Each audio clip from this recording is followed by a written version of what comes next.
حضرت عمر فاروق رضی الله عنه څومره د لوی درجې خاوند دی چې په صحابه کرامو کې د دویمې درجې صحابي دی. د ټولو نه اول نمبر صحابي مرتبه چې په صحابو کې راغله حضرت ابوبکر صدیق رضی الله عنه، او دویم نمبر مرتبه بیا په صحابو کې حضرت عمر فاروق رضی الله عنه ده. یو ځل یو باغ کې روان دی، یو ډکې راوچت کړ، اوچ ډکې، نو په جوړا شو دا زمانه خره. یو سړی ته تپوس کوي دا اوچ ډکې ته څنګه یاد چې دا زمانه خره، دا خو یو ډکې دی او ته خو د پیغمبر علیه السلام صحابي یې، دا خو ډکې خلک پېښ دی او اوس به معده کې او که اور ته وغورځېد نو بس ختم به شي، څه صدا ولا نشته. وی نه، وی دا یو ډکې دی، که دې اور ته وغورځو نو لمبه به شي ختم. خو که ما ته الله غصه شو، ما ته الله په قهر شو، الله تعالی ما له صدا راکوي نو بیا زما هغه صدا نه ختمېدو، والله صدا ده هغې سره زه ختمېږم نه. رب العالمین په حضور کې به ژړل، هر وخت به الله ته ژړا کوله، حالانکې مرتبه څونه ده. نبي کریم صلی الله علیه وسلم یو احد غر باندې یو ځل وخته، ورسره حضرت ابوبکر صدیق رضی الله عنه دی، او بل ورسره حضرت عمر فاروق رضی الله عنه دی، بل ورسره حضرت عثمان رضی الله عنه دی. نو دا عامه زلزله راځي دارنګې د احد دا غر وخوځېد، زلزله پرې راغله. نبي علیه السلام ولخپه مبارکه راوبرلو، اسکنوا احد، زر شي قرار شی احد، تا ته پته نه لګي چې په تا څوک ولاړ دی. یو در باندې پیغمبر ولاړ دی، ځان یې یاد، دویم در باندې صدیق ولاړ دی، ابوبکر یاد، او دوه در باندې شهدا ولاړ دي چې یو عمر دی بل عثمان دی. او یو موقع باندې یو صحابي فرمایي چې نبی علیه السلام یو باغ ته لاړه، زه ورپسې لاړم، وایي ما وایي چې نن به زه د نبي علیه السلام دربان یم، دروانچي به یم. وایي پیغمبر علیه السلام په باغ کې کېناسته او یو کوي دی، په هغه کوي کې د خپلې خپې مبارکې ویدان دی کړې. وایي زه لاړم او د هغه باغ هغه چې کومه دروازه وه په هغې کې ودرېدم، وایي دې کې ټکار وشو. وایي ما ول اواز ورکړه چې څوک یې؟ وایي چې زه ابوبکر یم. وایي مې چې ودرېږه په قلار شه، د نبي علیه السلام نه دې اجازت غواړم. وایي راغلم پیغمبر علیه السلام نه مې اجازت وغوښتې، د الله رسول ابوبکر راغلی دی، را پرېږدم. وایي او اجازت هم وله ورکړه او د جنت زیرې م وله ورکړه. وایي چې دی راننوته. نو پیغمبر علیه السلام دا کونډۍ مبارکې ښکاره کړي دي او د خپې ګرمي وه، نو د کوي دا غاړه داسې لکه غوندې ماته وه، نو په هغه مات ځای کې ناست و، د خپې مبارکې کوي ته ښکته کړی وې. حضرت ابوبکر صدیق رضي الله عنه راغی، نو هغه هم ورسره په هغه ځای کې کېناسته او خپې یې کوي ته ویدان دی کړي. وایي بیا لږ ساعت پس ټس ټس وشو. وایي ورغلم، څوک یې؟ وایي چې عمر یم. وایي مې چې ودرېږه په قلار شه، د نبي علیه السلام نه اجازت غواړم. وایي چې راغلم پیغمبر علیه السلام ته مې وویل چې د الله رسول عمر راغلی دی، اجازت غواړي. وایي د جنت زیرې م ورکړه او د شهادت زیرې م وله ورکړه. وایي ما ورته وایي چې دغه دواړه زیرې دي، راځه. وایي دې م راغی او د حضرت ابوبکر صدیق رضی الله عنه په خوا کې هم په هغه ځای کې کېناسته او خپې یې ښکته کړې، په هغه کوي کې وردن نه کړې، هغه ځای ډک شو. یو نبي علیه السلام، یو ابوبکر، یو عمر رضی الله عنهما. وایي لږ ساعت ټس ټس وشو چې ورغلم، څوک یې؟ وایي د عثمان یم. ما چې ودرېږه صبر وکړه، د نبي علیه السلام نه درله اجازت غواړم. راغلم د الله رسوله عثمان دی اجازت غواړي. وایي ورشه اجازت وله ورکړه، د جنت زیرې م وله ورکړه او د شهادت زیرې م ورکړه، خو دا شهادت به ورته رسېږي خو د ډېر مصیبت سره، دا ورته ووایه. وی راغلم دی چې نبی علیه السلام درله د جنت زیرې هم درکوي، د شهادت هم درکوي، خو سره د مصیبت نه. وی هغه وی چې الله المستعان، د رب العالمین نه په دې مصیبت کې امداد غواړم. راننوت چې څنګه راغی، نو د کوي هغه غاړه چې نبي علیه السلام مبارک پکې ناست و، هغه ډکه وه. دومره دی چې نبي علیه السلام او ابوبکر او عمر پکې دواړه درې واړه ناستو. نو وی بل ځایونه دی ورته مخامخ کېناسته او د خپې په کوي کې ورښکته کړه. نو د حدیث دا راوي وایي وی ما له دې نه یو اندازه ولګوله چې د کوي د یو طرف ته پیغمبر علیه السلام او ابوبکر او عمر رضی الله عنهما کېناستل، نو معلومېږي دا چې د دې درې واړو قبرونه به یو ځای وي. هماغسې وشوه. او عثمان رضی الله عنه ورته مخامخ کېناست، دې سره ځای نه و په دې غاړه کې، په مخامخ غاړه کې کېناسته. نو ویې چې دې به ورسره په یو ځای کې نه ښخېږي، دې به ورته مخامخ بل ځای ښخېږي. هماغسې وشوه. حضرت ابوبکر صدیق او حضرت عمر فاروق دا دواړه د نبي علیه السلام سره په خپله کوټه مبارکه کې دفن شو، او حضرت عثمان رضی الله عنه ورته مخامخ د بقیع په مقبره کې دفن شو. مقصد مې دا چې مرتبه څونه ده چې نبي کریم صلی الله علیه وسلم ورله په خپله د جنت او د شهادت د دواړو زیرې ورکړي، چې ته جنتي مې او ته شهیده مې. او دنیا کې رب العالمین دومره لوی مقام ورکړی و چې دی کله خلیفه شو، نو یو ځل دی په منبر ناست و، د جمعې لمونځ دی او په منبر ناست دی، یو لښکر یې لېږلی و یو علاقې ته د جهاد دپاره، نو ډېر لرې مزل باندې، د میاشتو په مزل لرې. نو دی لګیا تقریر کوي، د هغه لښکر چې کوم مشر و د هغه نوم ساریه و، چې کوم د قومندان ورته وایي یا جرنیل ورته تاسو وایئ، د هغه نوم ساریه و. نو دی اوس لګیا دی تقریر کوي، او د تقریر دوران کې ناګهانه یو تیز اواز وکړ، یا ساریتو الجبل الجبل، معنې ده چې ای ساریه دې غر طرف ته متوجه شه، د غر نه ګورې ځان وساته. وایي دا اواز یې چې څنګه وکړ، نو مجلس کې چې څومره خلک مانځه ته ناست دی، نو چا وایي چېره څه واقع خو پېښه ده، څه چل شته، او چا وایي چېره عمر فاروق بوډا شو، کمزوری شو، نو دا دماغ یې بوډۍ لږ دې وخت کې داسې پوره هغسې کار نه کوي، ځکه چې دې چا ته اواز کوي، خو د میاشتې په مزل لرې تللی دی، هغې ته خو د میاشتو مزل به کې نه رسېږه، او دې ورته د دې نه اواز چې ای فلان کې غر ته وګوره، غر دلته کوم دی او فلان کې کوم دی. خیر دا خبره ده وکړه، مونځ ختم شو. هغه لښکر چې کله واپس شو څو میاشتې پس، نو خلکو ته تپوس وکړو، یاره وایي د جمعې ورځ به فلان کې تاسو ته څه واقع خو نه وه پېښه؟ وایي واقع خو راته پېښه شوه، خو د عمر په وجه مونږ رب العالمین بچ کړو. وایي څنګه؟ وایي په دغه جمعې پر ورځ زمونږ د دښمن سره جنګ و، دښمن مخکې دی مونږ ورپسې یو، وی دې کې یو اواز مې واورېد چې یا ساریه الجبل الجبل ای ساریه دې غر ته وګوره غر ته وګوره. وی چې دا اواز مې واورېد ما وی چې والله انه لصوت عمر، قسم په الله چې دا خو د عمر اواز دی، دا خو د بل چا اواز نه دی، د عمر دی. و چې غر طرف ته مو وکتل نو د شاته نه په غر په موږ پسې بل د دشمن لښکر را روان دی، حمله را باندې کوي. وی قسم دې که د عمر د اواز موږ نه وی اورېدلې نو موږ خو شاته خیال نو هغه دشمن به راغلی او موږ به یې دل دل کړو بېغمه کړی به. خو د عمر اواز چې مو اورېد نو پوه شو چې په غر خو راپسې بل دشمن را روان دی، نو هغې ته متوجه شو جنګ مو ورسره وکړو، هغې دشمن له شکست ورکړي. دومره رب العالمین په دنیا کې ولا مرتبه ورکوي چې ناس په مدینه منوره کې دي، د میاشتو په مدل یې لښکر لرې لېږلی دی، د میاشتو په مدل هغه ویني هم او چې اواز ورکوي اواز یې هغې ته رسېږي. دا یو کشف چې رب العالمین یو نیک بنده له ورکړي، یو کرامت دی، یو عزت دی، یو کشف دی. د میاشتو په مدل یو شی لرې دی او ستا اواز ورته رسېږي، او د میاشتو په مدل یو کس لرې دی او تا ته الله ښایي دلته. دومره رب العالمین یو عظیمه مرتبه او رتبه وله ورکړې ده، دا دومره لوی مقام خاوند دی. او ما د معراج واقع کې تاسو ته وایي چې نبي علیه السلام په خپله وله زیرې ورکوي چې په جنت کې ما ستا محل ولید، او دا مې ورته وایي چې ته به جنت کې د ما ملګری دی. او فرمایي نبی علیه السلام چې په محشر کې به د ما دوه وزیران دي، دنیا کې مې دوه وزیران دي، یو حضرت ابوبکر او یو عمر، او په آخرت کې مې دا دواړه وزیران دي، یو ابوبکر او یو عمر. لیکن یاره یې په زړه څومره ده د رب العالمین، یې ټوله شپه به رب العالمین ته جلل وزاري به یې کوله. او د رعیت په دې حالاتو کې به د شپې ګرځېده. د امیرالمؤمنین د مسلمانانو بادشاه دی، یو ځل د کوره بار ته ووته، یو طرف ته روان دی، ماشومان دي جاړي، د هغې اواز یې واورېد. دی ورغی خپل خادم ته یې ولیږه دا دې خیمه ده او د دې خیمې نه څه اواز راځي. چې ورغی اوس ماشومان جاړي او یو زنانه ورته ناستل. ترور یې ولې؟ وایي دا ماشومان دي اوږې دي جاړي. وایي دا اور چې دې بل کړی دی او دا کټوۍ پې پرته ده نو دې کې دې څه باندې کړي، دا راکوز کوله ورکړه. وایي دې کې خوراک نشته، دا خو هسې ورته وربلو. وایي څه دي پکې؟ وایي اوبه دي پکې مې کاڼې جوړې. نو وایي په اوبو په کاڼو څه کوي چې ور ورپسې بلې؟ وایي دا ماشومان پې غلومه دې مې په دې تمه کړي دي چې زه مې دله باندې کړي دي به لږ دا جړه په قلاره شي د لوږې د درد نه راواړو، دا بچي جاړي راته. ډوډۍ څه شته نه چې وله ورکړمه، خوراک څه نه، یتیمانان دي بچي. نو دا مې د اوبه خودې خوټ کېږي نو د دې غریبانانو اسره به پیدا شي، نو ځکه د دې نه وله جړه نه کم شو، خوب وله چېرته ورغی. وایي دې زړه مې درد وکړو، ای بوډۍ چې ستا دا بچي نار دي او دا اوږې دي او د لوږې د درد د وجې نه جاړي، او ته وله هسې اوبه دې په کټوۍ کې جوړې دي چې دوی په تمه شي او خوب وله ورشي. نو ته امیرالمؤمنین له ولې نه ورځې مسلمانانو بادشاه له عمر له دې خو څه پېژنې چې دله د بیت المال نه صدقه جاري کړي، خرچه دله دې ماشومانو درکړي، هلته ولې نه ورځې؟ وایي د قیامت ورځ به او د عمر ګریوان به او د مابلاس او د خدای دربار به امیرالمؤمنین عمر د الله په دربار کې به د ګریوان نه نیسم او د خدای دربار کې به د قیامت ورځ راکاږم چې دا زموږ بادشاه و. دا په بادشاه کې د ما یتیمانان بچي د لوږې مړه کېدل او جړه دې او خوب نه ورته. دې ترور وایي تا نه عمر څه خبر دی؟ بادشاه نه څه خبر ته به ورته حل وایي. وایي چې دې زما نه دا نه کښې خبرې بادشاهي ولې کوي؟ زه به ورشم بل غریبانان به چې په ځنګلونو کې هغې خو نه شي ځان دې خبرې. په منډه را روان شو، غلام ته وایي شابه راځه. راغی بیت المال او د بیت المال دروازه یې کلو کړل، یو بوجۍ مکمل د خوراک نه ډکه کړه، هغې کې اوړم واچول، ستوان یې پکې واچول، کجورې یې پکې واچولې. هغه وخت چې کوم خوراک و بوجۍ مکمل ډکه کړه. غلام ته وایي شابه راپوږی کړه، راپشی کړه. غلام ورته وایي صاحب زه خو ستا خادم یم، غلام یم، بوجۍ به در سره زوړم. غلام نوکر ویلي دی چې تا سره خدمت وکړي، زه دې لپاره یم. وایي نه دا بوجۍ خو به اوس ته یوسې، خو د قیامت پر ورځ زما بوج او زما پیټې به بیا ته وړې که زه به یې وړم. شابه راپوږه کړه. غلام وایي بوجۍ مو ته اوچته کړه، ډېره زیاته درنه وه، ورپوږه مې کړه. چې مې ورپوږه کړه نو وایي ده خو چې ته چا چې پیټې نه وړي نو هغه ته لږ شي موړل ګران دي. نو باید خلک منه یو نیم منه دوه منه بوجۍ پسې وړي، اما دا ګرې پنځه زره راپسې نو مې نه شي موړی، دا خو د بلدتیا خبرې. نو هغه خو بوج چې ته پیټې نه وړي نو چې په لاره باندې روان و دا خپې به کږې وږې تلې راتلې. د مدینې شریفې د ښار نه ووت، هغه خیمې ته ځان ور ورسو، هلته کې هغه بوجۍ وغورځول. چې بوجۍ وغورځوله هغه کټوۍ کې اوبه موبه واچولې او زر یې هغه وړه موړه راواخېستل او د زیتون تېل او سامان او د هغې نه لګیا دي حلوا جوړه او ماشومان هماغسې جاړي. وایي اور ورته مړه شو، نو اور نه به یې پوکې ورکاو. نو خادم یې وایي زما دې قسم په خدای چې هغه منظر مې اوس هم په دې سترګو کې دی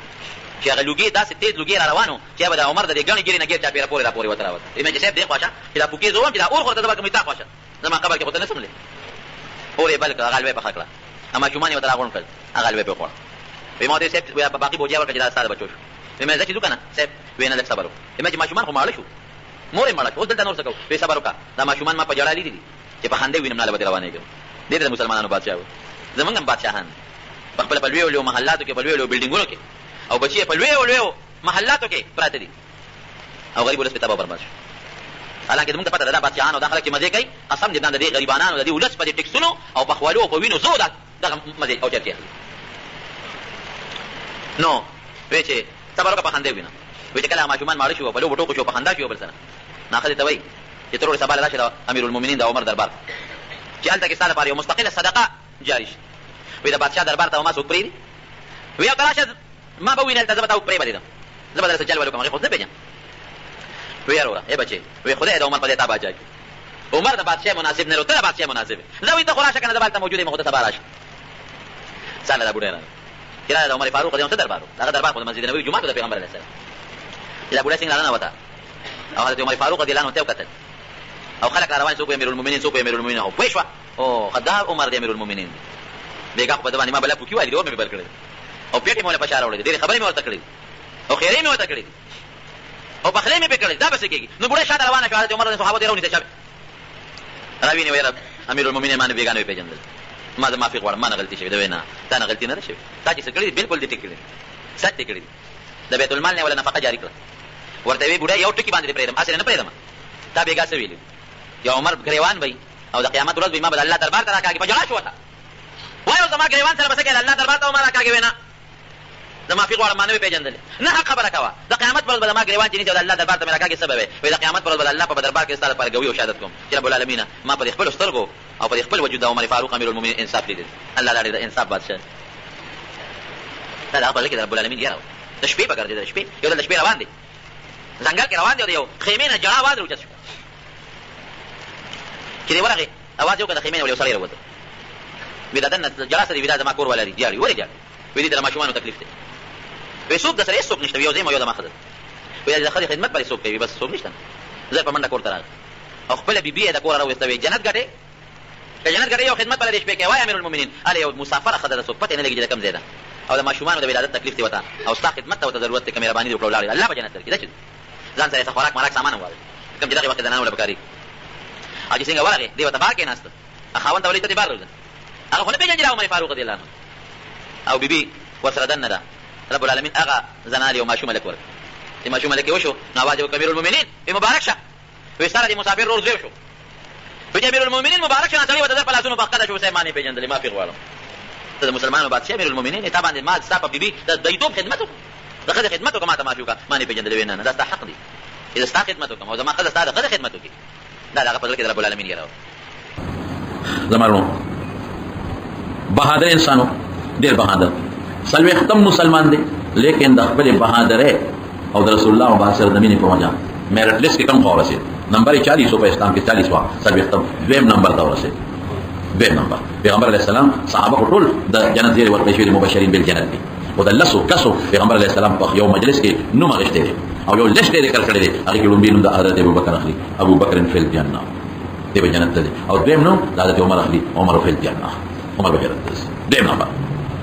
او خدای او دا ولې دین او ایمان جذبه لګی راځي د دین او ایمان جذبه یو څو یې راځي د غزوه بدر کې کوم قیدیان ونیول شو په بدر کې او یا کسان او د مدینه منورې ته بوتله د دې متعلق میټینګ شروع شو د دې سره سو د قیدیانو سره سو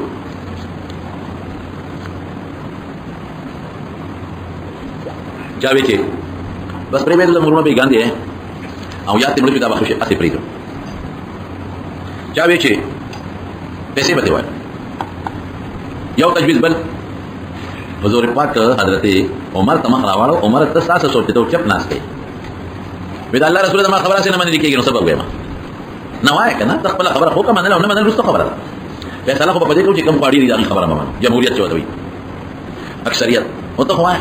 ودا ما خدای دې دا ټول وجل پکار وجنه خدا سي نه وجه دا کم صحابي پکې کم کافر رشتہ دار دي اب خپل رشتہ دار وجنه وسه ستا پکې زوم دی زوم ابو العاص یو دې پکې تر دې عباس نو ته د خپل زوم وجنه تر وجنه دا علي صاحب پکې ور دي عقيل اب خپل ور وجنه دا ابو بکر پکې زوی دی ابو زوی وجنه زما پکې ماما دی د خپل ماما لالو چې مون الله تو خو چې خدایا یو تا پیژن او تا په مقابله کې نه زوی پیژنم نه ماما پیژنم نه تر پیژنم نه زوی پیژنم حضور پاک بتاو اوس کې جو عمر ډېر سخت فیصله وکړه ډېر خطرناک او سخت تجویز دی ورکړه کیونکه اکثریت دا فیصله وکړه اکثر خلکو چې دا به سبب کو چې پیسې به دیوالو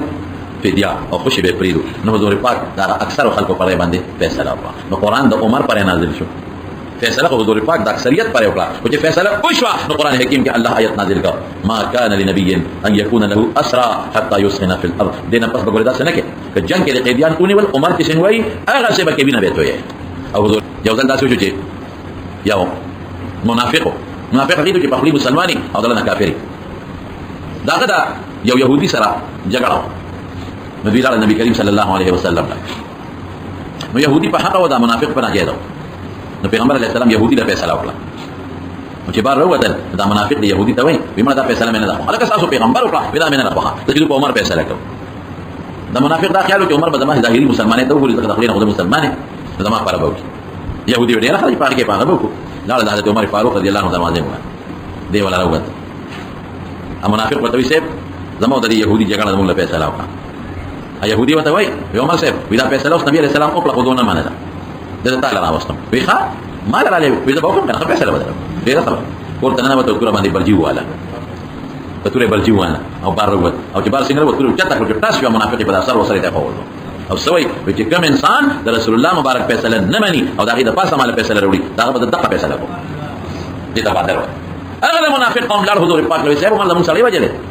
بيضاء او مسلماني وجله ظاهر ته مسلمان نبی رسول الله مر وخت وی دالي ولي وجه وی سیب تاسو فیصله نه منله او مال راو او مراتب د غصه وتکړي وازور لري بده وجري ولي وی سیب تر نه کوم کدی نه پس بل مرادیو او تاسو فیصله نه مني او تاسو پر ګورو مال فیصله ولا کې پرېده دا چل به سره کو په ما ذکر یې و پرېده مې چت فورا جبريل عليه السلام قرآن شریف کې آیت راوړ الله اکبر فلا وربك زماد استاب پر رب قسمی الله وای زماد استاب پر رب قسمی لا يؤمنون حتى يحكموك فيما شجر بينهم ثم لا يجدوا څنګه دي حرف في انفسهم آیت مې رسو یې شو زماد استقبل ذات قسمی چې کوم انسان ستا فیصله نه مانی او ستا فیصله نه پس بل چا فیصله وړي دا د سر مسلمان نه دي عمر کې شکر دي مفهوم د آیت نه داسې معلومیږي خې کړی دي بعض علماء وایي چې د فاروق لقب دغه وحمل او د حق او د باطل منځ کې فرق کار کوي او څوک چې ایمان وروړو او کله ویلانه په مکه په خوا کې هغه په فاروق لقب ملو شي دا بهادرۍ چې کوي زکه مېرټ کې مو روان دي ځکه رسول الله مبارک نږدې کته رسیږي یو ځل حضور پاک ته د خپل بیبيان راغونډ شي او چا جامع غوښتل چا کالی غوښتل چا پیزار غوښتل خدای زمانو چې د مخ د پرده نه و د مخ ستر لانو راغله نبی علیہ السلام سره ناس دي نو دا خدای خوښ طبيعت هم کوي غب شپ هم لګي چې غواړي سره واځي مو چت کی نو یو موږ له جامع موږ له پیزار موږ له دا او نبی ته متخاموش ناس مسکره دغه حضرت عمر فاروق رضی الله عنه راغله او چې دی بیبيانو د مسلمانانو مېندو د عمر کش پر شوړې دل کنه نو یو په کوټه ته منډه کړې بلې منډه کړې لا او تخته عمر ورغه حضور پاک خندل الله رسول خدای ټول عمر خندوا خدای ټول عمر خندوا ولې خاندې وی دې خدای پورې خاندم په ما راغونډې شوی او څوک کالی غواړي څوک کمیس غواړي څوک پنسي غواړي څوک کپ چپاړي غواړي او چې تاسو ووري نو ټول یو تختې دي دې پورې خاندم څنګه نو تختې دي نو عمر صاحب आवाज ورکړ اے یا عدوات اے د خپل ځانونو دشمنانو ما نه یریږي او د حضور پاک نه یریږي ما نه تخته او هغه موازونه رسېدي هغه ورته وي او تا نه ذکر یریږي انت افضل واغلظ جبنا مستغي ولا مستغي ولې مستغدا او ولې مستغي یو ځل حضور پاک دی او سفر نه یو خدای یو تور خدای هغه د الله رسوله تو کې وینځه ما یو منښت کړی به سم منښت کړی دا منښت مې کړی دا چې خدای حضور پاک د سفر نه روح جام دې طالب راوسته زبر هغه مخکې تنبل و نو د خوشاله په مقدمه روح تنبل ول جیز دي او دا غیر لپاره یو څو شرطونه دي یو دا چې تنبل به تنبل خو پیژنې کنه په یو طرف سرمن لګیدلی بل طرف باندې نه او چې په دواړو طرف سرمن لګیدلی دا وال منه لکه ډول تنبل دیم دا چې ګمړوګان به پکې نه او دریم دا په یو لاس به وي په دواړو به نه په یو لاس به نيسي په بل بټه ورکړي نو تنبل د خوشاله په موقع خیر دی هغه ما منښت کړی چې تاسو مخکې تنبل و حضور پاک ډیر خدای هغه تنبل شروع کړ د پیغمبر علی السلام په صحیح سالم راتلو دا خدای خوشاله چې تنبل یې شروع کړ تنبل وای لکه حضرت ابو بکر راغی علی عمر تنبل وای حضرت عثمان راغی هغه لګیا دا څه تنبل وای دغه حضرت عمر فاروق راغی چې راغی نو خدای د تنبل لاندې په پاسه کې ناشتا نبی علیہ السلام مسکی شو حضور عمر ته الله زړه ولې مسکی زما پراتلو به خدای تنبل و زناستم وای ابو بکر راغی بیا و عثمان راغی بیا و او چې تا راندنه وته نو درې تنبل ځان لاندې کو په پاسه کې ناشتا په یو موقع کې بار ماشومان لوبي کول ماشومان لوبي ټوکې نبی علیہ السلام پیراغی او ماشومان ته کتل عائشہ بی بی وای ویلې کړه عمر راغی چې عمر راغی نو ماشومان منډه کړې څوک یو کوړه تختی حضور پاک عائشہ ته عائشہ وی انساني او جني شیطانان کینه مې په دې کوڅو کې منډه وای انساني شیطانان دا ماشومان دی والو او جني شیطانان د ابلیس بچی دي ماته پستل وکړي کې منډه او رسول الله مبارک ته په یو موقع فرمایي یو منا ست چې کوم ځای ولاړ شیطان دا غدنه تختی شیطان انت نشټینګي او دا غدنه تختی